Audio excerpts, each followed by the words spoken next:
Hello दोस्तों, I am कैसर एजाज खान और आप देख रहे हैं फिल्मी नाइट टुडे। आज की मूवी का नाम है पैसेंजर। मूवी के स्टार्ट में हम देखते हैं एक स्टारशिप एवेलॉन को जो स्पेस में एक प्लेनेट पर जा रहा होता है। यहाँ इस स्टारशिप में 258 क्रू मेंबर और 5000 पैसेंजर होते हैं। दरअसल ये स्टारशिप अर्थ से स्पेस में जाने के लिए बनाई गई है जिसका सफर 120 सालों का है। और यहाँ इस स्टारशिप में पैसेंजर के लिए शीशे के कंप्यूटराइज चेंबर बनाए गए हैं जो 120 सालों के टाइमर के साथ सेट कर दिए गए हैं। और इस चेंबर की एक क्वालिटी ये भी है कि जब पैसेंजर इस चेंबर में मौजूद होता है तो ना ही उसकी एज बढ़ेगी और ना ही उसे भूख प्यास महसूस होगी। पैसेंजर इस चेंबर में इस तरह मौजूद होता है जैसे वो सो रहा हो और ये स्टारशिप ऑटो पायलट मोड पर चल रही होती है। लेकिन तभी वहाँ स्पेस में स्टारशिप के सामने काफी सारी चट्टानें आ जाती हैं जिसे देखकर स्टारशिप का सिक्योरिटी सेंसर अलर्ट हो जाता है जो उन चट्टानों को तबाह करता हुआ चलता चला जाता है। पर यहाँ उसके सामने एक काफी बड़ी चट्टान आ जाती है और यहाँ स्टारशिप उससे टकरा जाता है जिसकी वजह से स्टारशिप के अंदर काफी गड़बड़ी हो जाती है और एक पैसेंजर का चैम्बर अनलॉक हो जाता है जिसे नींद से जगाने के लिए एक इंजेक्शन लगाया जाता है। और फिर लेजर कंप्यूटर स्क्रीन पर एक लड़की बताती है कि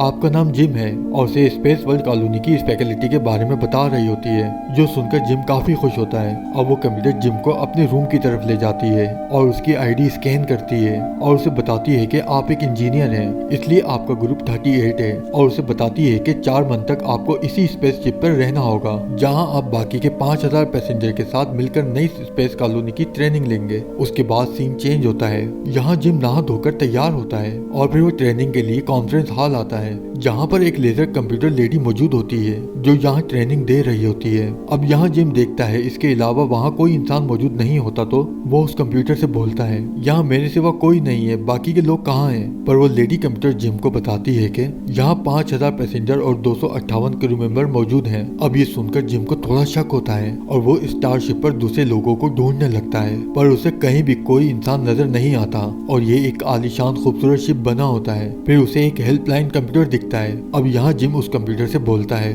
मुझे किसी जिंदा इंसान से बात करनी है। अब यहाँ वो कंप्यूटर बोलता है यहाँ तो 5258 लोग जिंदा हैं, आपको किससे बात करनी है? फिर जिम बोलता है कोई भी इंसान जो मेरी मदद कर सके। फिर कंप्यूटर उसे मैनेजर का एड्रेस बताता है। अब जिम उस आदमी के रूम में जाता है पर वहाँ भी कोई नहीं होता। फिर वो दोबारा वापस उसी हेल्पलाइन कंप्यूटर के पास आता है और उससे बोलता है मुझे स्टारशिप के किसी भी क्रू मेंबर से बात करनी है। फिर कंप्यूटर उसे क्रू मेंबर का पता बता देता है। यहाँ जिम जल्दी से उस जगह पहुँचता है और वहाँ के दरवाजे को अपनी आईडी से ओपन करता है लेकिन वहाँ एक दूसरा दरवाजा भी लगा होता है जो सिर्फ क्रू मेंबर की ही आईडी से खोला जा सकता है। फिर जिम वहाँ शीशे की खिड़की से झांक कर देखता है, वहाँ पर भी चैम्बर लगे होते हैं। फिर वहाँ से इंफॉर्मेशन हॉल में आता है जहाँ पर वो कंप्यूटर से पूछता है हम लोग अभी कहाँ पर हैं? यहाँ कंप्यूटर बताता है कि अभी हम जमीन से 30 साल दूर स्पेस में हैं और अभी हमें होम स्टेट कॉलोनी में पहुँचने में 90 साल और लगेंगे। अब ये सुनकर जिम समझ जाता है कि वो अपने चैम्बर के खराब होने की वजह से 90 साल पहले ही उठ गया है। फिर वो दोबारा हेल्पलाइन कंप्यूटर के पास आता है और उसे जमीन पर होम स्टेट कंपनी के ऑफिस फोन करने का बोलता है। फिर वो एक कंप्यूटर के सामने बैठ जाता है जहाँ पर कंप्यूटर उसे एक मैसेज रिकॉर्ड करने का बोलता है। अब जिम अपनी सारी सिचुएशन मैसेज पर रिकॉर्ड कराकर सेंड कर देता है। फिर कंप्यूटर जिम को बताता है कि आपका मैसेज जमीन पर भेज दिया गया है और आपका मैसेज 19 साल तक पहुँच जाएगा और आपके मैसेज का जवाब 55 साल तक मिल जाएगा। अब ये सुनकर जिम एक गहरी सोच में पड़ जाता है। फिर वो परेशान वहाँ से जा ही रहा होता है कि उसे वहाँ वाइन बार में एक इंसान नजर आता है जिसे देखकर वो खुश हो जाता है और वो बारमैन जिम से विस्की का पूछता है। जिम बोलता है ठीक है पिला दो। और जब वो बारमैन विस्की लेने जाता है तो जिम देखता है वो एक रिबॉट होता है जिसे देखकर जिम दोबारा उदास हो जाता है और वो रिबॉट अपना नाम आर्थर बताता है। फिर जिम अपना दिल का बोझ हल्का करने के लिए उसे अपनी सारी परेशानी बताता है। फिर सीन शिफ्ट होता है अगले दिन पर। यहाँ जिम अपने लिए मशीन से कॉफी ऑर्डर करता है पर उसे अपनी मनपसंद कॉफी नहीं मिलती। अब जिम जो कि खुद एक इलेक्ट्रिकल इंजीनियर है तो वो स्टारशिप की एक इलेक्ट्रिक कार निकालकर स्टारशिप के मेंटेनेंस रूम में आता है जहाँ पर पूरे स्टारशिप के मैन्युफैक्चर मैनुअल बुक्स रखी होती हैं। अब जिम वहाँ से टूल रूम में जाता है और वहाँ से टूल किट्स वगैरह उठाता है। उसके बाद अपने चैम्बर को ठीक करने की कोशिश करता है और फिर वो उसे ठीक कर भी लेता है और जल्दी से अपने चैम्बर में सोने के लिए आंखें बंद करके लेट जाता है। पर कुछ टाइम गुजरने के बाद उसकी सांस घुटने लगती है और वो उस तरह से सो नहीं पा रहा था जिस तरह से कंपनी वालों ने उसे सुलाया था। फिर वो अपने चैम्बर को खोलने की कोशिश करता है और जोर जोर से चैम्बर के शीशे पर मारता है तो वो चैम्बर दोबारा खुल जाता है। फिर वो क्रू मेंबर के ऑफिस आता है और वहाँ काफी सारे टूल्स की मदद से दरवाजा तोड़ने की कोशिश करता है, पर उसकी कोई टेक्निक काम नहीं करती और अब जिम को यहाँ फंसे काफी दिन गुजर जाते हैं और यहाँ स्टारशिप के टकराने की वजह से वहाँ आहिस्ता आहिस्ता और भी सिस्टम में खराबी आने लगती है। अब एक दिन जिम आर्थर के साथ बैठा होता है और उसे बताता है कि मैं अपनी हर मुमकिन कोशिश कर रहा हूँ, पर मैं यहाँ कुछ कर नहीं पा रहा और ऐसा लग रहा है शायद मैं इसी तरह यहाँ मर जाऊंगा। फिर आर्थर उसे मशवरा देता है कि तुम यहाँ हर टाइम ये सोचते हो कि तुम यहाँ मुसीबत में हो, यहाँ फंस गए हो, जबकि तुम्हें यहाँ की लग्जरी लाइफ का फायदा उठाना चाहिए और अपनी बाकी की लाइफ को एंजॉय करना चाहिए। ये सुनकर जिम स्टारशिप के सारे नियम तोड़ना शुरू कर देता है और स्टारशिप की वीआईपी ग्रुप A1 वालों की सारी आसाइशों का मजा लेता है। यहाँ जिम सारा दिन खेल कूद, डांस, खाना पीना सब कुछ बहुत एंजॉय कर रहा होता है और यहाँ इसी तरह काफी दिन भी गुजर जाते हैं। फिर हमें दिखाया जाता है कि जिम अब अकेला इन सब चीजों से बोर हो चुका है और डिसहार्ट पूरे स्टारशिप में अकेला घूम रहा होता है और खुदकुशी करने के लिए स्टारशिप के मेन दरवाजा खोलने जाता है, पर वो खुदकुशी भी नहीं कर पाता और जब वो घबराहट में वहाँ से भागकर वापस आ रहा होता है तो वो चेम्बर रूम में गिर जाता है और जब वो उठकर वहाँ से जाने लगता है तो उसकी नजर एक खूबसूरत लड़की पर पड़ती है। यहाँ वो देखता है उसका नाम अरोरा होता है। फिर जिम कंप्यूटर से अरोरा की डिटेल निकालता है और सारा दिन उसी के चैम्बर के पास बैठा रहता है। अब यहाँ जिम के दिल में अरोरा के लिए काफी फीलिंग आ चुकी थी, जिसका जिक्र वो आर्थर से करता है और जिम आर्थर से बोलता है कि मैं अरोरा का स्लीपिंग चैम्बर खराब करके उसे उठाना चाहता हूँ, लेकिन मेरे अंदर का इंसान बोल रहा है ऐसा करने से उस बेचारी की भी जिंदगी तबाह हो जाएगी, पर उसको उठाने से मेरा अकेलापन दूर हो जाएगा। यहाँ आर्थर जिम से बोलता है आप जो भी फैसला करेंगे ठीक करेंगे। उसके बाद जिम अरोरा का चैम्बर ना खोलने का फैसला करता है और इसी कश्मकश में कई दिन गुजर जाते हैं। फिर एक दिन जिम अपने दिमाग से हारकर अपने दिल की बात मान जाता है और अरोरा का स्लीपिंग चैम्बर खराब कर देता है और जल्दी से वहाँ से चला जाता है ताकि अरोरा को पता ना चल सके कि ये काम जिम ने जानबूझकर करा है। फिर अगले दिन वो अरोरा से मिलता है, जहाँ अरोरा उसी तरह बाकी के पैसेंजर को ढूंढ रही होती है जैसे पहले जिम ढूंढ रहा था। यहाँ जिम को देखकर अरोरा उससे काफी सारे सवाल पूछती है, जिस पर जिम उसे बताता है कि मैं यहाँ 1 साल 3 हफ्ते से जागा हुआ हूँ और हमें स्टेट होम कॉलोनी पहुँचने में 89 साल और लगेंगे। अभी सुनकर अरोरा घबरा जाती है और अपने चैम्बर में दोबारा सोने का बोलती है। फिर जिम उसे बताता है कि मैं एक इलेक्ट्रिकल इंजीनियर हूँ और मैं हर मुमकिन कोशिश कर चुका हूँ, पर मैं नाकाम रहा। अब यहाँ अरोरा बोलती है मुझे नींद आ रही है, मैं अपने रूम में जाकर सोना चाहती हूँ। यहाँ जिम उसे गुड नाइट बोलकर आर्थर के पास आ जाता है और यहाँ आर्थर को बताता है कि अरोरा जाग चुकी है, पर ये बात तुम्हारे और मेरे बीच में सीक्रेट है कि मैंने जानबूझकर अरोरा को जगाया है। वक्त आने पर मैं खुद उसे बताऊंगा। यहाँ आर्थर बोलता है ओके, जब तक तुम अरोरा को कुछ नहीं बताओगे मैं भी इसका कोई जिक्र उससे नहीं करूंगा। फिर सीन चेंज होता है अगले दिन पर। यहाँ अरोरा सोकर उठती है और ब्रेकफास्ट के दौरान वो फिर से जिम से स्लीपिंग चैम्बर में सोने का पूछती है और जिम से बोलती है मैं किसी भी कीमत पर हार नहीं मान सकती। यहाँ जिम उसे बताता है कि मैं तुम्हें बता चुका हूँ कि मैं पिछले 1 साल से अपनी हर मुमकिन कोशिश कर चुका हूँ, मुझे तो यहाँ कोई रास्ता नहीं मिला। फिर अरोरा भी वही सब कुछ कर रही होती है जो जिम करके छोड़ चुका है, पर वो भी हर चीज में नाकाम हो जाती है। उसके बाद वो थक हार के अपनी इसी लाइफ पर स्टोरी लिखती है। यहाँ हमें पता चलता है कि अरोरा एक राइटर है जो स्पेस की नई कॉलोनी पर स्टोरी लिखने के लिए वहाँ जा रही थी। उसके बाद वो जिम के पास आती है और उससे भी उसकी लाइफ के बारे में इंटरव्यू लेती है और अब जिम और अरोरा की दोस्ती शुरू हो जाती है। यहाँ जिम अरोरा को स्टारशिप की सारी फैसिलिटीज के बारे में बताता है। अब यहाँ ये दोनों खूब रोजाना डांस करते हैं, मूवी देखते हैं और बास्केटबॉल गेम खेलते हैं। वो ये सब भूल जाते हैं कि हम यहाँ स्टारशिप में फंसे हैं, पर कहीं ना कहीं अरोरा उदास होती है। फिर अगले दिन जिम अरोरा को एक रिपोर्ट के जरिए डेट के लिए पूछता है और यहाँ अरोरा भी उसे हाँ कर देती है। फिर ये दोनों डेट पर मिलते हैं, जहाँ जिम और अरोरा एक दूसरे के साथ बहुत खुश होते हैं और अब अरोरा भी जिम को पसंद करने लगी थी। फिर जिम अरोरा को स्पेस सूट पहनाकर स्पेस में घुमाने लेकर जाता है। ये सब देखकर अरोरा बहुत ज्यादा खुश होती है और फिर ये दोनों अपनी जिंदगी के बहुत ही हसीन दिन गुजारते हैं और एक दूसरे से बहुत ज्यादा प्यार करते हैं। उसके बाद जिम अरोरा का बर्थडे सेलिब्रेट और शादी के लिए प्रपोज करने के लिए आर्थर के पास आता है, जहाँ वो आर्थर को बताता है कि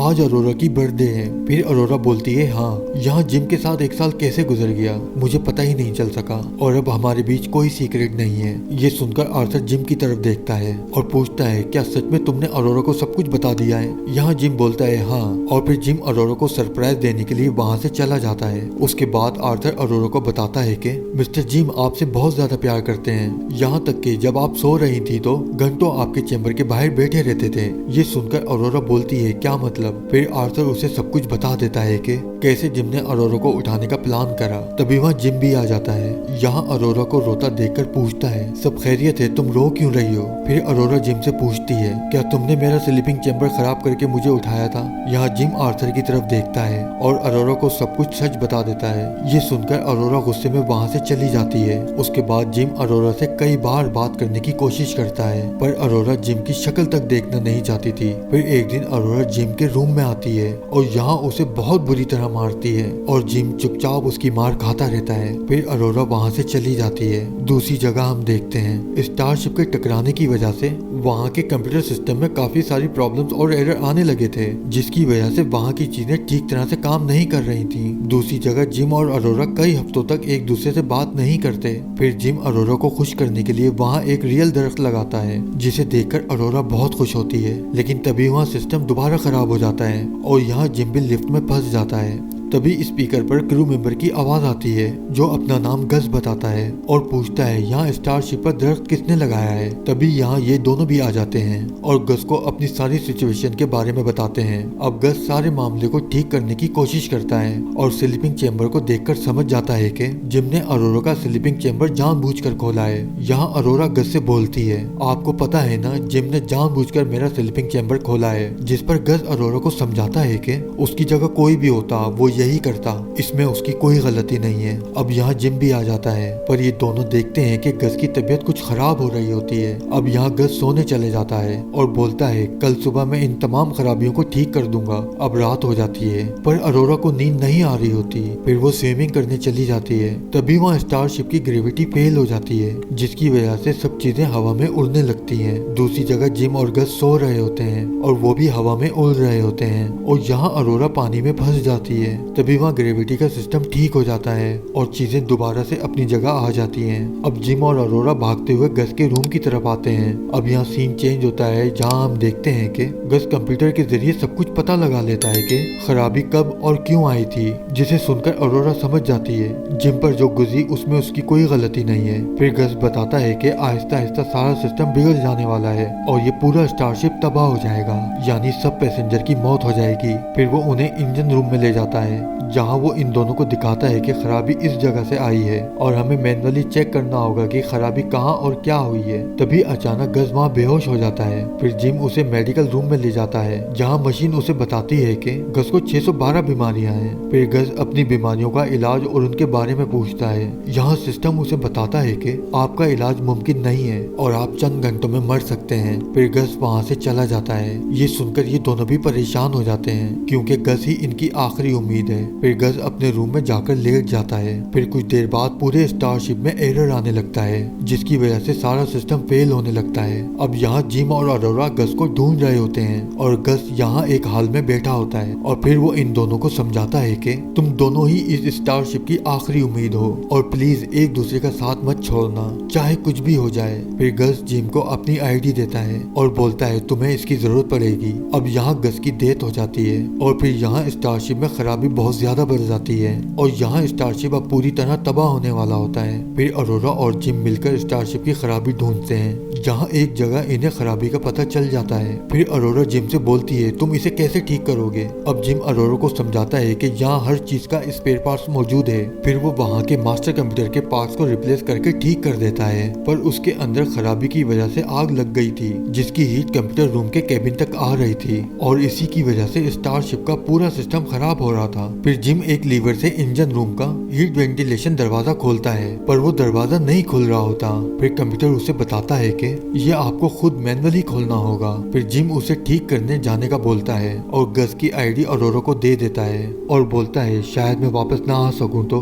तुम्हें यहाँ इसकी जरूरत पड़ेगी। फिर जिम स्पेस सूट पहनकर जाने लगता है। तभी अरोरा जिम से बोलती है तुम्हें वापस आना होगा क्योंकि तुम्हारे बिना मैं इस स्टारशिप पर नहीं रह सकती। ये सुनकर जिम वहाँ से चला जाता है।